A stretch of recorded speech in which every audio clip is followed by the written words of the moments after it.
El 27 de junio de 1966, fuerzas militares avanzan sobre distintos puntos del país. Edificios de la ciudad de Buenos Aires son ocupados por hombres que responden al comandante Pascual Pistarini. El gobierno del radical Arturo Illia está a punto de caer. En los meses previos, algunos medios gráficos financiados por sectores de las Fuerzas Armadas y por grupos empresarios se encargaron de erosionar la figura de Illia. Proponían un cambio total en la política e impulsaban la candidatura del teniente general Juan Carlos Onganía como el único hombre capaz de lograrlo. El golpe de Estado parece inminente. Sin embargo, al llegar la noche, el presidente Illia se niega a dejar su cargo.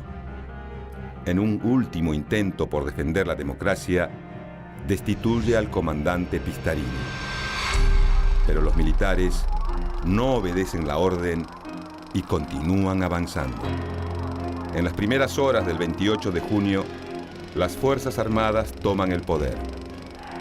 Illia es desalojado de la Casa Rosada. La campaña iniciada por importantes sectores de la prensa resulta efectiva. Calificado como débil, lento y timorato, el presidente debe abandonar su cargo. Onganía, en cambio, es definido como un líder capaz de unificar a la nación.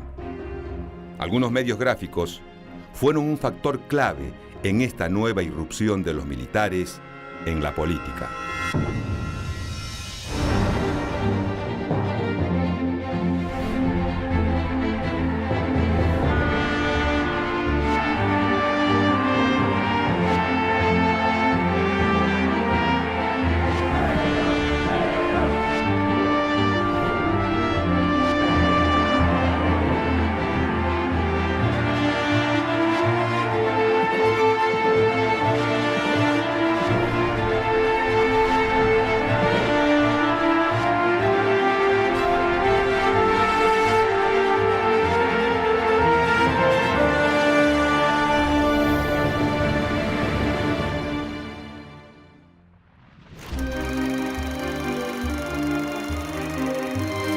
En los inicios de la década de los 60, la economía exhibe un sostenido crecimiento.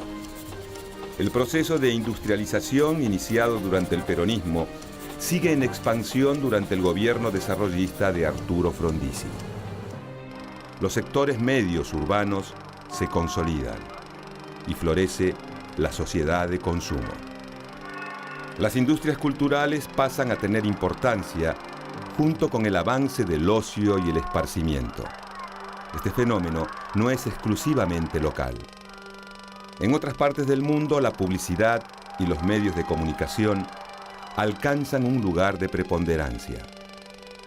Estos imponen la idea de una modernidad que los sectores medios argentinos verán sumamente atractiva.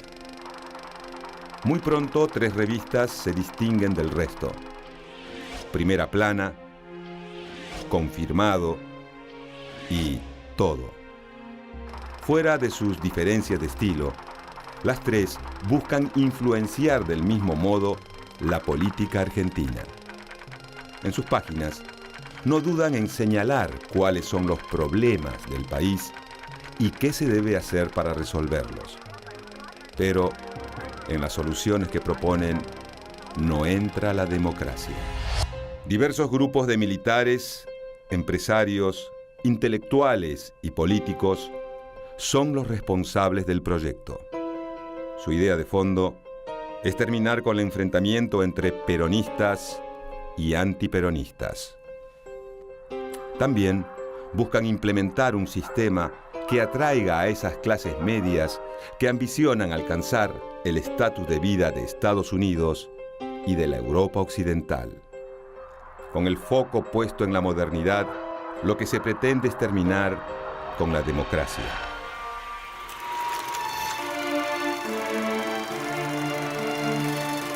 Gracias a las políticas desarrollistas impulsadas por Frondizi desde 1958, el capital norteamericano ejerce una fuerte influencia en el sector industrial argentino.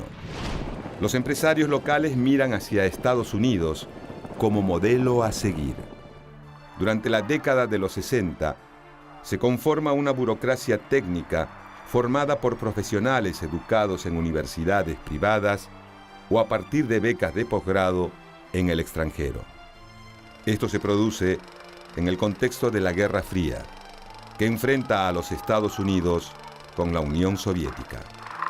Por ello, para la nación capitalista, es imprescindible ganar peso en los grupos profesionales del Cono Sur.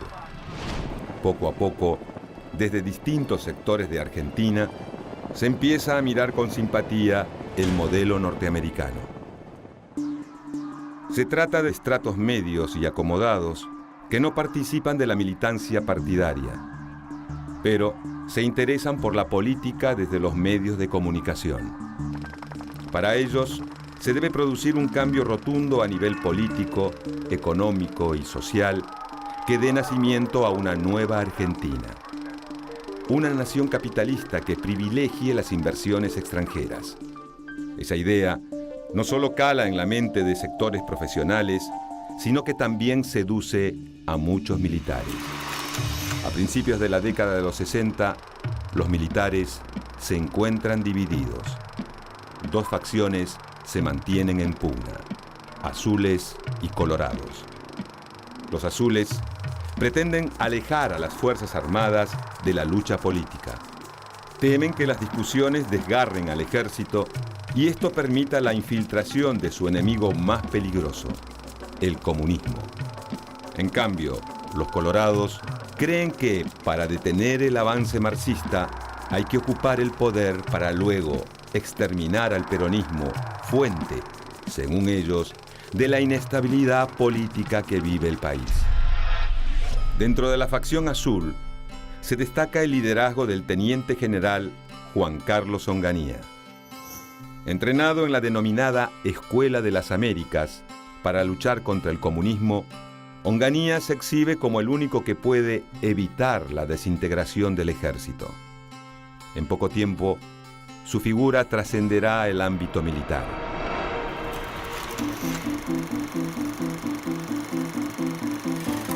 A comienzos de la década de los 60, surge en los Estados Unidos el denominado Nuevo Periodismo, una nueva corriente que modifica las reglas del oficio. Su característica principal está dada en que los pensamientos y apreciaciones del reportero tiñen las notas. Además, la narración literaria pasa a ser clave. Truman Capote, Norman Mailer y Hunter S. Thompson son algunas de las figuras más prestigiosas de esta nueva corriente norteamericana. En la Argentina ya existía un antecedente de esta nueva forma de narrar. Se trata de Operación Masacre, de Rodolfo Walsh, editado en 1957. Esta modernización, surgida en las revistas estadounidenses, en poco tiempo se instala en nuestro país. Un ejemplo de esto es la revista ¿Qué sucedió en 7 días?, dirigida por Rogelio Frigerio. Su periodista estrella es Jacobo Timerman. Esta revista aparece en 1956 con el objetivo de apoyar la candidatura de Arturo Frondizi a la presidencia. En 1962, un golpe de Estado derroca a Frondizi. El presidente provisional del Senado, José María Guido, asume el poder luego de una serie de negociaciones con los militares.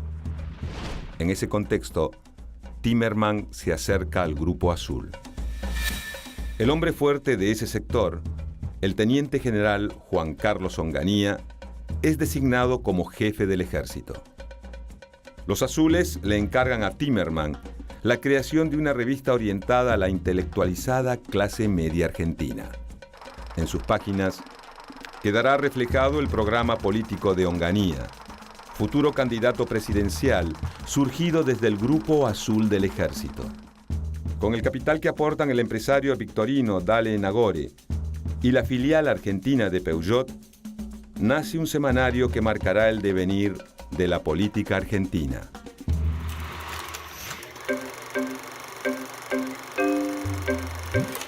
El 13 de noviembre de 1962 sale a la calle Primera Plana. Timerman busca adaptar el estilo de las revistas estadounidenses Time y Newsweek. El staff está compuesto por una serie de jóvenes periodistas, entre los que se encuentran Tomás Eloy Martínez, Ramiro de Casas Bellas, Ernesto Shaw y Hugo Gambini. Primera Plana tiene una pauta para delinear sus contenidos. Las notas sobre economía se escriben desde una perspectiva de derecha. Las de política se posicionan en el centro. Y las de cultura son abordadas desde un pensamiento de izquierda.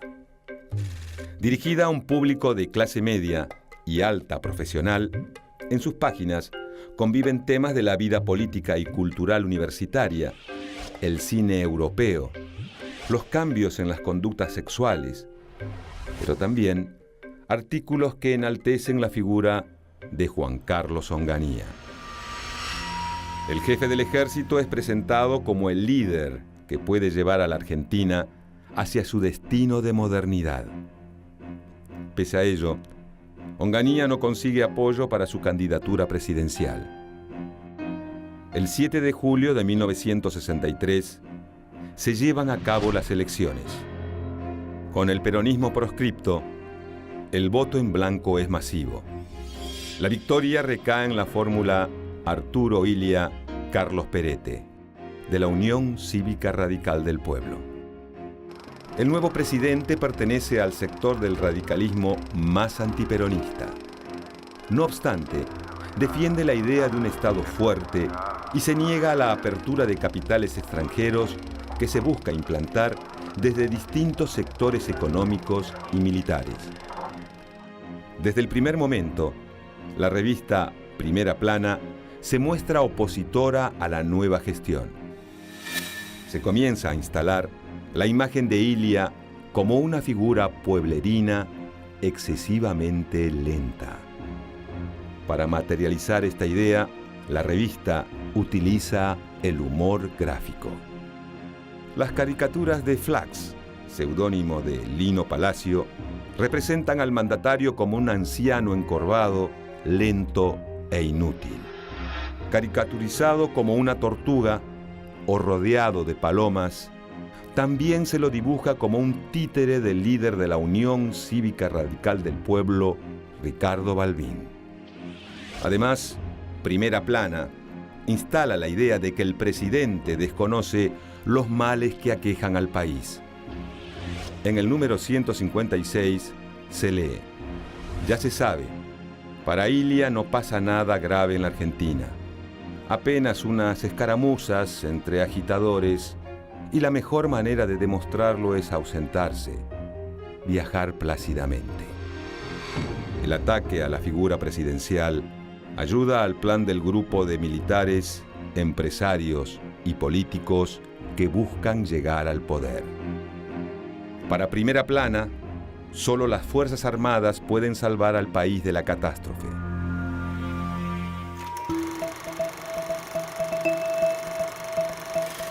En las páginas de la revista creada por Jacobo Timerman se encuentra un periodista llamado Mariano Grondona. Presentado como doctor en ciencias políticas, desde su columna construye la figura de Onganía como el único que puede sacar adelante a la Argentina. Para Grondona, se trata de un líder que no necesita partidos políticos ni mecanismos institucionales para cumplir su destino. Según su razonamiento, es tiempo de refundar el país. Se debe dejar atrás el pasado de internas partidistas para abrazar un futuro libre de conflictos. La economía argentina tiene que estar abierta al aporte del capital extranjero. Y los jóvenes profesionales formados en el exterior deben ser los protagonistas fundamentales de la nueva etapa. Estas ideas comienzan a hacerse fuerte a partir de la influencia que ejerce la revista Primera Plana en la clase media y alta. Pero hay otras publicaciones que también se encargan de desgastar la imagen pública de Illia. Desde octubre de 1964, la revista Todo, dirigida por Bernardo Neustadt, colabora con esta premisa. Financiada por la empresa extranjera de electrodomésticos Kenwood, Todo busca crear un grupo que reúna a empresarios, sindicatos y tecnócratas para generar una suerte de peronismo sin Perón. Ulises Barrera, Jorge Couselo, Esteban Pejković, Paco Urondo y Eva Giberti son los principales colaboradores. Pero también hay espacio para el ingreso de jóvenes como Rolando Hanglin, Pepe Eliashev y Carlos Ulanovsky. Desde la revista Todo, Neustadt ataca al gobierno de Ilia. Lo acusa de retrasar la modernización del país y exige que las nuevas generaciones de universitarios lleven las riendas de la patria. Para Neustadt, el presidente no gobierna para todos los argentinos, sino para un diminuto grupo retrógrado, profundamente antiperonista y que pregona la intervención del Estado en la economía. Este discurso cala hondo en muchos profesionales de clase media que creen que la lucha entre el radicalismo y el peronismo debe quedar en el pasado. Una disputa que lleva años y que día a día, con la proscripción del peronismo, disminuye la legitimidad del sistema democrático. La tensión aumenta en 1964, cuando Juan Domingo Perón intenta volver del exilio. Luego de una serie de rumores y declaraciones oficiales que avalan su llegada, el expresidente pretende abandonar Madrid e instalarse en la Argentina. En diciembre, se sube a un avión de Iberia, pero al llegar a Río de Janeiro, la nave es detenida y Perón debe regresar a España. El operativo retorno fracasa. Dentro de ese complicado contexto político, la revista Todo tiene un corto periodo de vida. Los altos costos de producción, junto con la complicada personalidad de Neustadt, influyen en su cierre. No obstante, surge otra revista que también instala a Onganía como el salvador de la patria. Se trata de Confirmado, cuyo primer número sale a la venta el 7 de mayo de 1965. Es un nuevo proyecto editorial de Jacobo Timerman que se ha retirado de primera plana. La publicación cuenta con el apoyo de sectores del ejército y el financiamiento lo proveen empresarios ligados a la industria del combustible y al mundo de la aviación.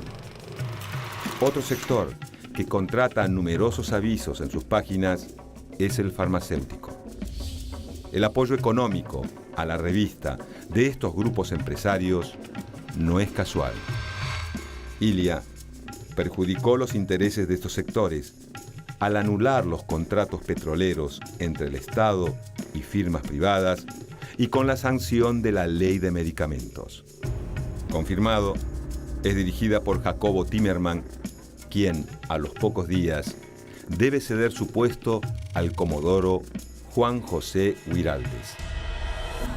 Esta estrategia esconde la intención de atraer a los militares nacionalistas del ejército. De todos modos, en los hechos, la revista sigue siendo manejada por Timerman. Entre los periodistas que forman parte de la redacción se encuentran Bernardo y Horacio Verbitsky, Alberto Rudny, Jorge Araoz Badí, Rodolfo Pandolfi, Pepe Eliashev, Kib Steiff y Carlos Ulanovsky. En octubre de 1965 se suma un nuevo colaborador, Mariano Montemayor. Muy pronto se convierte en la voz de Confirmado. Desde sus columnas alienta abiertamente un posible golpe de Estado. En febrero de 1966, Montemayor escribe: al regreso de las vacaciones, no está de más recordarles a los militares argentinos que su deber patriótico es derrocar al presidente Ilia. Lentamente, Con el apoyo de estos medios de comunicación, se comienza a tejer un nuevo golpe contra la democracia.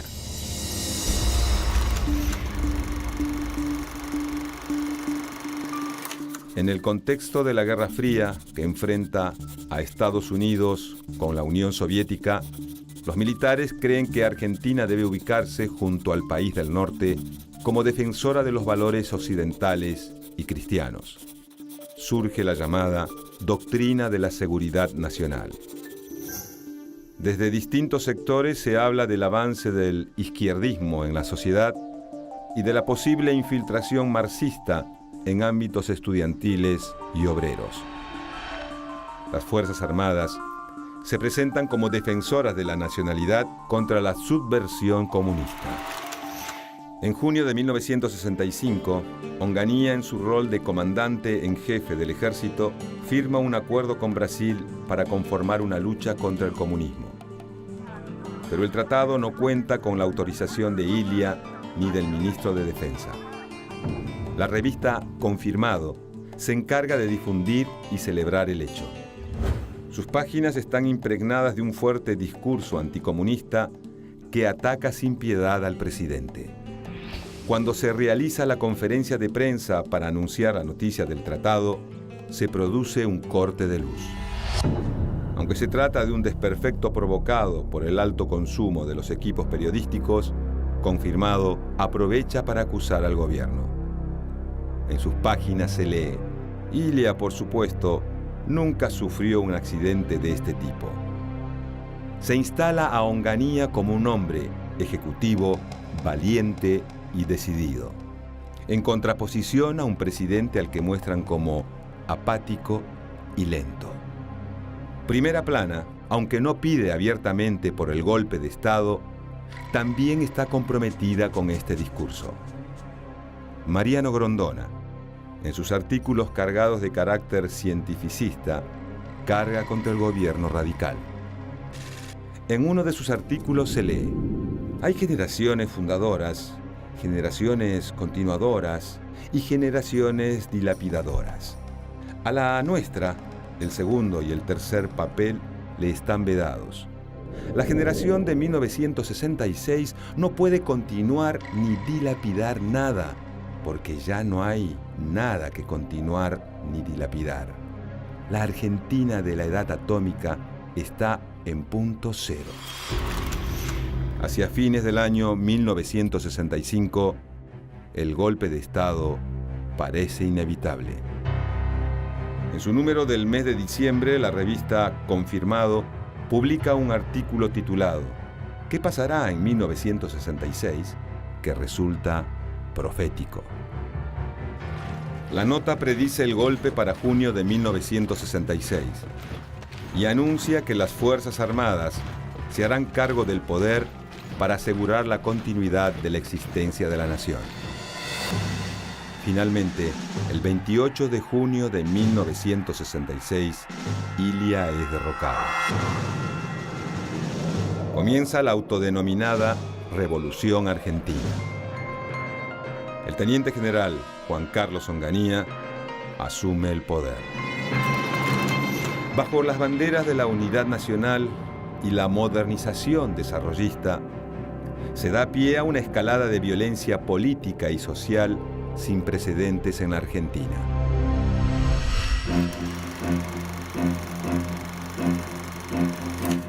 En la destitución del presidente Ilia, algunos medios gráficos jugaron un rol fundamental. Las principales revistas de información general como Primera Plana, Confirmado y Todo contaron con la financiación de un sector de las Fuerzas Armadas, además del apoyo de empresarios, sindicalistas y políticos de distintos sectores que buscaban debilitar a Ilia.